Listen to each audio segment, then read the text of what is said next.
Carabao final, Manchester City versus Arsenal. This is how I actually wanted this final to be. As an Arsenal fan, I was actually afraid of Newcastle. What I faced against Newcastle in semi-final last season, I don't want it to repeat in final, maybe playing against Newcastle United. Last season, Newcastle won Arsenal home and away in semi-final of Carabao Cup, and it was very, very painful. Meeting this kind of team in a final, they might still use that kind of mindset to actually ball Arsenal. But Manchester City, in our last meetings with Manchester City have not gotten any wins against Arsenal. And I like when Arsenal keep this kind of record going into a game or going into final. And in the last 6 years, Arsenal have not played any final. Arsenal have not played any final.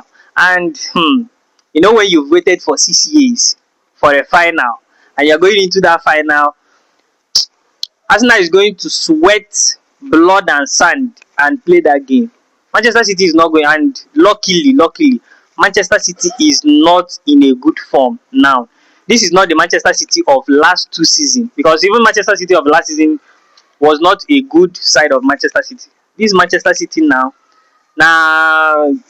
they are still trying to understand themselves, because there's a lot of new players that joined the team, so they are still in a building process. Arsenal is the best side to win this Carabao Cup final, and I'm just expecting. Bring Manchester City, come on, Wembley. We are waiting. Chelsea and Manchester United. I want to see you guys supporting Manchester City that day, because you guys hate Arsenal.